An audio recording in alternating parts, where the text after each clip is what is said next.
Labdien! Bauskas dzīves raidieraksts ar Antru Ērgli un Nikolu Smirnovu šodien ir Iecavā. Tiekamies ar Normundu Vāveru, Iecavas apvienības pārvaldes vadītāju. Labdien, Normund! Labdien!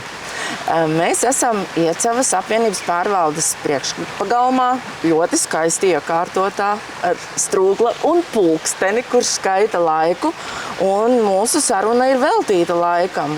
Ir 1. jūlijā apritējuši 5 gadi, kopš Iecavai ir pilsētas status. Normund, vai jums ir svarīgi, ka jūs dzīvojat pilsētā? Protams, es pats arī jau esmu pilsētnieks, jau dzimis pilsētā, un es domāju, ka pilsētas status ir ļoti nozīmīgs arī Iecavas iedzīvotājiem. Jā. Ko 5 gados Iecava kā pilsēta ir ieguvusi? Tagad to ir ļoti grūti salīdzināt, jo teritoriālā reforma ir ieviesusi savas korekcijas, un tas attīstības modelis novada laikā, un tagad no Iecavas novada laikā un Bauskas novada laikā ir tomēr atšķirīgs. Kāpēc? Ar ko? Ar to, ka Iecavas novads bija ļoti kompakts. Ir Iecava centrs un apkārtējie ciemi ir 10 km sasniedzamībā. Tādēļ mēs, kā novads, bijām ļoti kompakti un visa teritorija bija tāda vienkārši aptverama. Tagad ir Bauskas novads, ir ļoti nākuši klāt vecumnieki, Rundāla, Bauska. Katrs ir strādājis pēc savas izpratnes, katram ir bijušas savas prioritātes. Tādēļ tagad, ieturēt to mūsu iepriekšēji kursu. Jā, iepriekšējo virzienu ir, nav viegli. Bet tas, ka Iecava ieguva pilsētas statusu, vai tas palielina viņas lomu tajā apvienotajā novadā? Es domāju un piekrītu, ka tas ir ļoti nozīmīga lieta, jo tomēr pilsētas status, tas arī nozīmē lielāku atbildību, rēķināšanos arī, no vadības, arī no novada vadības. Jā. Kā jūs vērtējat to Iecavas, smalki aglomerācijas vispār lomu novadā? Cik liela tā ir ekonomiski un sociāli? Jā, es domāju, ka arī tam ir sava noteicošā loma. Deputātu skaits, kas nāk no Iecavas un Bauskas novada domē. Bet, ja atskatāmies uz pirmo gadu Bauskas kopējā novadā, tad Iecavai jau bija izstrādāti daudzi strateģiskie projekti, kurus Bauskas novada laikā arī realizēja. Jā.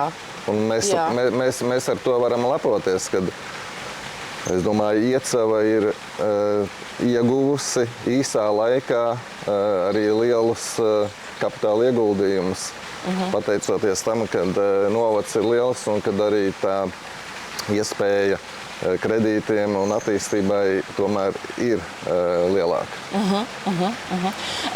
Kā mainījies Iecavas pilsētas iedzīvotāju skaits?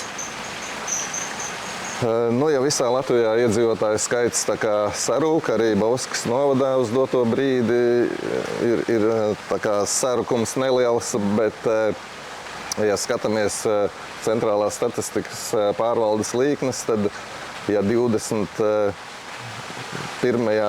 gadā vēl bija lejupslīdošs tas pilsētas iedzīvotāju grafiks, tad ar 22. gadu jau viņš jau diezgan stabili aug.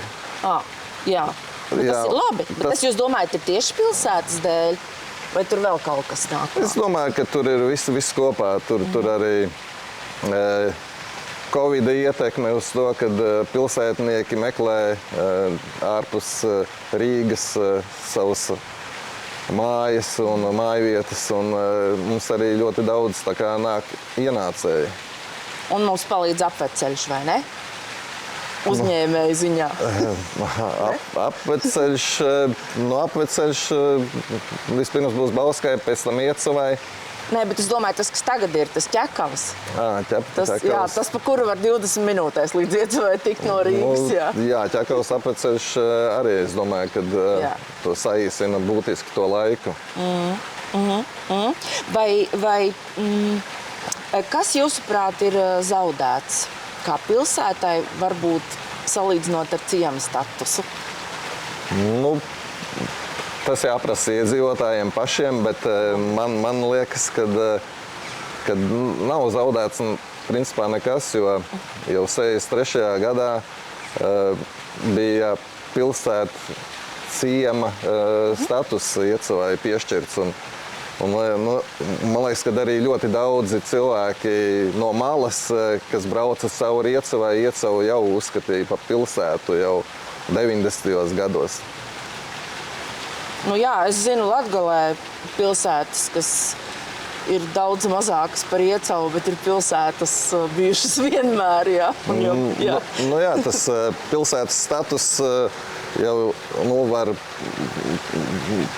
pieprasīt pilsētas status jau no 2000 iedzīvotājiem, un Iecavai ir pāri pa 5000, tad protams, tas bija arī Iecavas novada domes lēmums jau 19. gadā, bet tā kā tā teritoriālā reforma tuvojās, un droši vien, ka tas arī ietekmēja to, kad nepiešķīra jau 20. gadā Iecavas pilsētas statusu, lai būtu vieglāk novadīt reformu. Lai gan, ko gan tas būtu baigi izšķīris? Es nezinu, vai daudzās ir novados tādas lielākas pilsētas divas. Es nezinu, kā tur ir.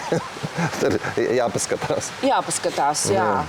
Jo es zinu joprojām arī apvienotos novadus, kuros nav nevienas pilsētas, bet kuri ir starp turīgākajiem valstī. Jā.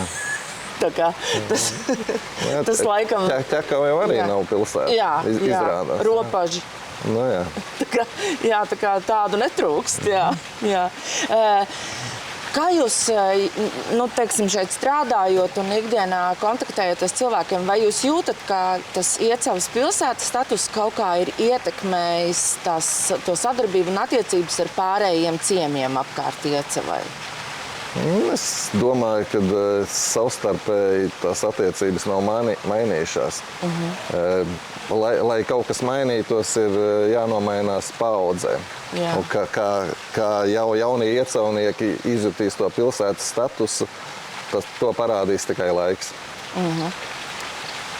Vai ir kaut kāds, nezinu, kāds to atzīmē, ka tagad jūs esat šeit dzimuši pilsētnieki, bet pirms tam tās paaudzes bija ciematnieki, jeb laucinieki? Es domāju, ka latvietis jau pats pēc savas būtības ir viensaitnieks, un vienalga, vai viņš dzīvo pilsētā, dzīvoklī vai lauku mājā. Es domāju, tā viensaitnieka daba jau latvietim ir gēnos ierakstīta. Jā, bet mums nākas mācīties sadarboties, vai ne? Protams, jā. Nav kur likties. Vai, kā jūs domājat, vai kāda ir Iecavas perspektīva, tā nopietni kļūt par tādu Rīgas guļamrajonu? Es domāju, ka uz to mēs arī ejam, jo es domāju, arī pilsētas status ir iedrošinājis, teiksim, uzņēmējus šeit kaut attīstīt. Piemēram, dotajā brīdī Circle K mums būvē benzīnu tanku. Ir interese arī no lielveikalu tīkla šeit būvēt lielāku lielveikalu.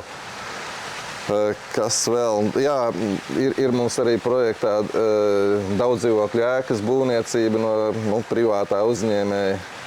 Kurā vietā?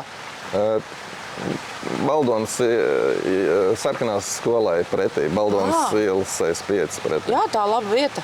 Jā. Vai ne? Jā. Jā, vēl es domāju arī, kad tas, kad jau bija iesniegti dokumenti par Iecavas pilsētas statusa piešķiršanu, tas arī palīdzēja ugunsdzēsēju depo, teiksim, jaunu uzbūvēt Iecavā. Es domāju, ka tas arī varētu būt saistīts. Jā, ka tā loma tomēr ir nozīmīga, ja tu esi pilsēta. Nu jā, un kā Iecavā ir ar bērnu dārzu un skolu piepildījumu? Jo tas arī ir rādītājs demogrāfijai. Jā, uz doto brīdi bērnu dārzos vietas vēl var atrast.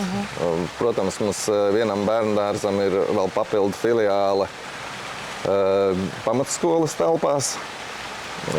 Vēl vietas ir, bet skatoties pēc dzimstības līknes varētu būt, kad ar šo problēmu mēs nesaskarsimies, ka mums pietrūks vietas bērnu dārzos. Skolas, vidusskola mums ir piepildīta līdz maksimumam, bet, protams, ir vietas pamatskolā, pilnīgi noteikti. Kādi projekti ir plānā, padomā, kas varētu patikt un noderēt iedzīvotājiem tuvākajā laikā? Uz doto brīdi tiek izstrādāts projekts Grāfā laukuma infrastruktūras sakārtošanai, jo tur ir problēmas gan ar gājēju celiņiem, gan ar lietusūdeņu novadīšanu. Tas ir tas laukums, kas ir blakus mūzikas skolai? Blakus sporta skolai, Dārtā. Skaidrs, jā. Vecā apbūve, kur ir stallis, zirgu, katlu māja, radiomāja, ko iecavnieki droši vien zina. Tur ir diezgan raiba tā aina, no laikiem, vai ne viss pa laikiem. Tādēļ šo infrastruktūru gribam arī sakārtot. Jā. No iecavnieku puses parasti viens no pirmajiem jautājumiem, ko es esmu dzirdējis kaut kādās, kad cilvēki sanāk kopā, ir, kad kaut kas notiks ar Sila kapu celiņu un ar to mežu, kas tur blakām. Arī ir izsludināts iepirkums Sila kapu gājēju ietus izbūvei. Tāpat arī ir izsludināts iepirkums sporta skolas 2. kārtas un iekšdarbu būvniecības darbiem. Projekti ir un arī iepirkumi jau, un teiksim, naudas līdzekļi tam arī jau ir rezervēti. Viens no tādiem virzieniem drusku ārpus Iecavas ir tas Baldonas ceļš, par kuru cilvēki vienmēr interesēs, jo tur daudzi pastaigājas, brauc ar riteņiem. Vai tagad sakarā ar Rail Baltica būvi un to, ka no tās puses ir aktivizējusies Baltikovo transporta plūsma, vai tur ir kaut kādas ieceres vai sadarbība ar kādu, kas tur kaut ko varētu darīt? Šis ir Latvijas valsts autoceļu īpašums un uz doto brīdi šis konkrētais ceļa posms ir nodots apsaimniekošanā Rail Baltica būvniekiem.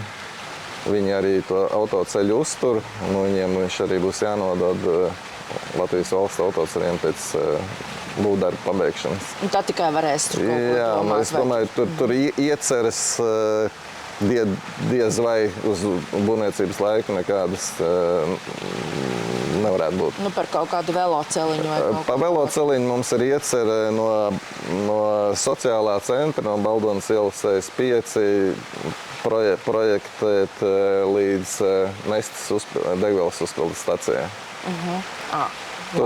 Tas šogad arī, es domāju, tiks īstenots projektēšanas darbi. Ko jūs, Normund, novēlētu iecavniekiem? Iecavnieki ir ļoti lokāli patriotiski. Viņi ir kā viena kopiena, un Es domāju, ka arī jaunajā novadā vajadzētu būt atvērtiem, bet savu identitāti saglabāt, un lai mūsu kopiena aug un vairojās. Labi. Paldies! Paldies! Paldies par sarunu. Normunds Vāvers, Iecavas apvienības pārvaldes vadītājs, sarunā ar Bauskas dzīves raidieraksta veidotājām Antru Ērgli un Nikolu Smirnovu. Līdz nākamajai reizei! Atā!